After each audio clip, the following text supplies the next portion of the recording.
डर सबको लगता है। एक बड़े से शहर के बीचों बीच एक ऊंची बिल्डिंग थी। ऊंची बिल्डिंग में एक मल्टीनेशनल कंपनी का ऑफिस था और रात के समय उस ऑफिस में दो लड़के कॉरिडोर में टहल रहे थे कि तभी किसी के रोने की आवाज आई। ऑफिस में कोई लड़की रो रही थी।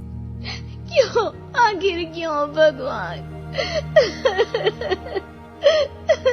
नमन और करण डरते डरते उस आवाज की तरफ बढ़े।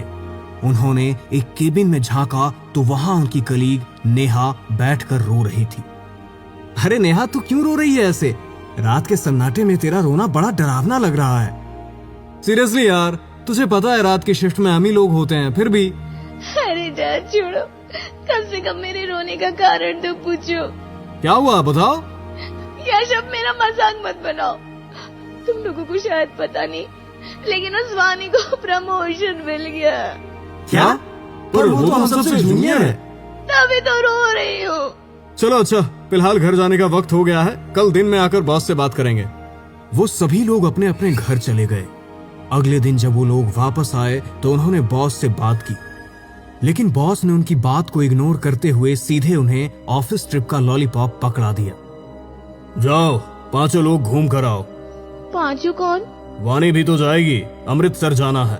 वहाँ एक काम भी है और वानी के प्रमोशन की पार्टी भी हो जाएगी। चारों एक दूसरे का मुंह देखने लगे। वानी, जिसे कोई पसंद नहीं करता था, अब उसी के साथ उन्हें ट्रिप पर जाना था। कुछ ही घंटों में सभी एक कार में बैठे। करण ड्राइव कर रहा था, बाकी पीछे बैठे थे। माहौल थोड़ा भारी था लेकिन मस्ती चालू थी। करण, तेरी ड्राइविंग देख के लग रहा है कि मंजिल से पहले ही स्वर्ग पहुंच जाएंगे। चुप बे, स्वर्ग भेज दूंगा सच में। अरे यार, म्यूजिक चलाना, थोड़ा माहौल बने। लेकिन वानी एक साइड चुपचाप बैठी रही। कुछ देर बाद उसने अपने बैग से एक जूस की बोतल निकाली और सबको ऑफर किया। अरे ये लो, घर से लाई हूँ, बहुत अच्छा है। नहीं चाहिए? नहीं, अभी पिया था। मुझे जूस से एलर्जी है। मैं डाइटिंग कर रहा हूँ। ठीक है, मैं बॉस को बताऊंगी तुम सब मेरे साथ कैसा बर्ताव कर रहे हो। चारों ने एक दूसरे को देखा और मजबूरी में जूस ले लिया। और फिर कुछ ही दूर जाने के बाद ओह शिट! करण ने अचानक कार रोकी। सब चौंक गए। करण गाड़ी से उतरा और उल्टियां करने लगा। सब घबराकर फौरन बाहर निकले। करण, क्या हुआ? ओए, कुछ तो बोल। करण अचानक जमीन पर गिरकर लोटने लगा। ये देखकर सब डर गए। तभी करण अचानक उठकर जोर से हंसने लगा। डर गए तुम लोग? मजा आ गया यार। तेरे को ना अभी फेंक दूंगा सड़क पर। चल गाड़ी में बैठ चुपचाप। ओह गॉड, मेरी तो जान निकल गई थी। मुझे लगा वानी ने जूस में कुछ मिलाकर दे दिया तुम्हें। अरे, मैं ऐसा क्यों करूंगी भला? गाड़ी फिर से चलने लगती है और कुछ किलोमीटर बाद अबे, ये क्या है सामने? करण ने देखा कि एक सफेद साड़ी में एक औरत सड़क पर खड़ी थी। करण डर कर गाड़ी घुमाता है और ब्रेक दबाता है, लेकिन गाड़ी पेड़ से टकरा जाती है। इस दुर्घटना में सब घायल हो जाते हैं और वानी सबसे ज्यादा। ओए करण, क्या किया तूने? मैंने कुछ नहीं किया। सामने एक औरत खड़ी थी सफेद साड़ी में। कहाँ है वो? वो चारों इधर उधर देखते हैं लेकिन कोई नहीं दिखता। तभी भेड़िए के गुर्राने की आवाज आती है।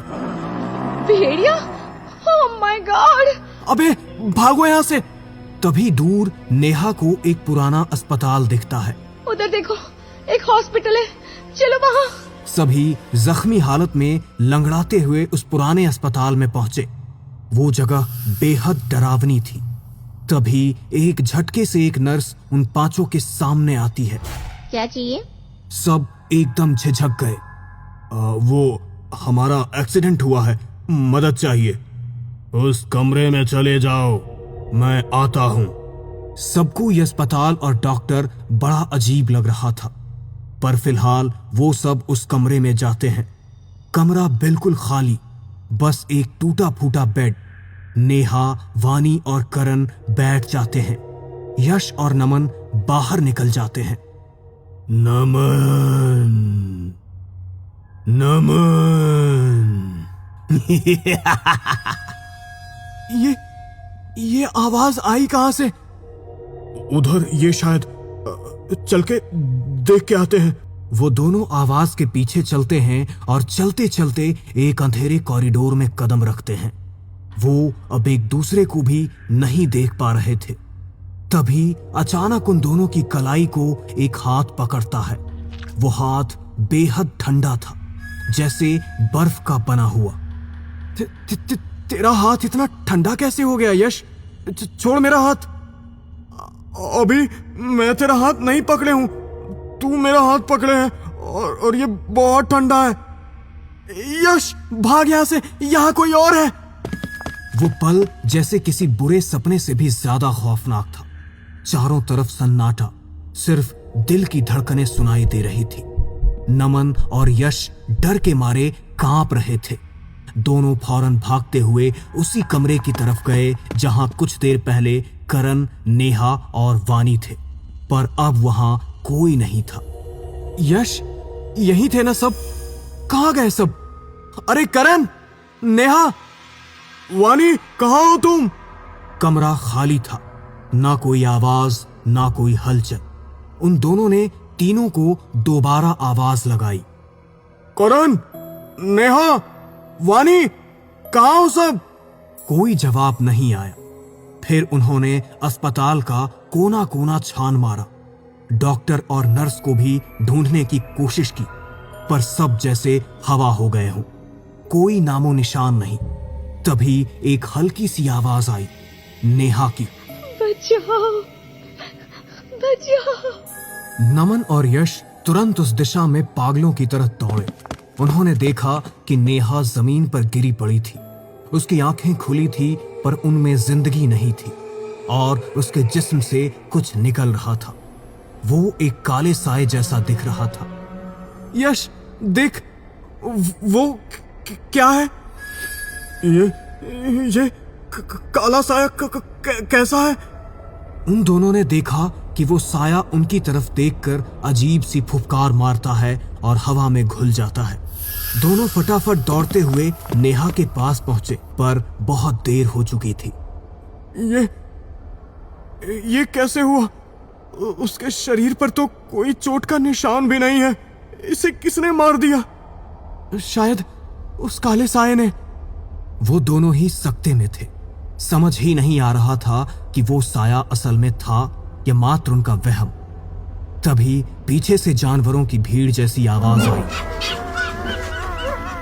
दोनों ने घूम कर देखा तो हैरान रह गए। यश, वो देख, ये क्या बवाल है? दर्जनों जंगली जानवर उनकी ओर दौड़ते चले आ रहे थे।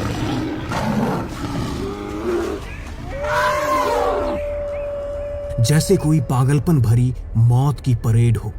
उनके पास छिपने या भागने की ना तो जगह थी और ना ही समय था। दोनों जमीन पर दुबक कर बैठ गए। भगवान, भगवान, बचा लेना। पर जब अगले ही पल उन्होंने अपनी आंखें खोली, वहां कुछ भी नहीं था। न कोई जानवर, न कोई आवाज, बस सन्नाटा। कहां गए वो? पता नहीं, पर जहां भी गए हम बच गए। और तभी सामने से करण और वानी आते दिखे। अबे कहां चले गए थे तुम लोग? और नेहा? नेहा भी कहीं मिल नहीं रही। करण, नेहा मर चुकी है। क्या? उसे मार डाला, शायद एक काले साये ने। वो हमारी आंखों के सामने उसके शरीर से निकला। करण और वानी नेहा की लाश देखकर फूट फूट कर रोने लगे। ऐसा कैसे हो सकता है? ऐसा कैसे हो सकता है? तभी एक नर्स आई, पर उसके हाथ में एक बहुत बड़ा इंजेक्शन था। चारों लेट जाओ, तुम सबको ये इंजेक्शन लगना है। क्या बकवास है ये? हमें चोट लगी है, पट्टी करनी है, इंजेक्शन क्यों? अगले ही पल नर्स की आंखें काली हो गई और उसके भीतर से एक डरावना साया निकला। वही काला साया, और वो करण के अंदर समा गया। करण की आंखें पलट गई और वो पागलों की तरह बड़बड़ाने लगा। मैं सबका अंत कर दूंगा, सबका। करण ने नर्स के हाथ से इंजेक्शन छीन लिया और सीधे यश के सीने में घुसा दिया। नहीं, यश! यश जमीन पर गिरा और तड़पता रहा। जब तक कि उसकी सांसें हमेशा के लिए थम न गई। करण, रुक जाओ। पर करण अब करण नहीं था, वो किसी और के वश में था। नमन वानी का हाथ पकड़कर भागा। उन्हें बस उस जगह से निकलना था और अपनी जान बचानी थी। करण उनके पीछे चिल्लाता हुआ भागा, कोई नहीं बचेगा, कोई नहीं। तभी वानी अचानक रुक गई। उसने नमन का हाथ छोड़ा और उसे पीछे की ओर धक्का दे दिया। वानी, तुम क्या कर रही हो? करण ने दौड़ते हुए नमन के सीने में वही इंजेक्शन घुसा दिया। नमन गिर पड़ा, दर्द से कराहता हुआ, और उसकी आंखें धुंधली होने लगी। वानी, क्यों? क्योंकि तुम सब मेरे साथ गद्दारी कर रहे थे। वानी की आंखें अब नफरत से जल रही थी। तुम्हें पता था ना नेहा का मेरे पति के साथ रिश्ता था, फिर भी तुम सब चुप रहे। न किसी ने मुझे बताया, न उसे रोका।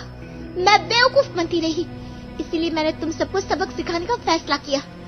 एक एक को जो जूस पिलाया था ना तुम लोगों को, वो सब मेरे काले जादू का हिस्सा था। अब करण पूरी तरह मेरे वश में है। करण बेजान शरीर की तरह खड़ा था, वानी की हर बात मानता हुआ। अब अपने गले में ये इंजेक्शन मार दो। करण ने बिना कुछ कहे वही किया।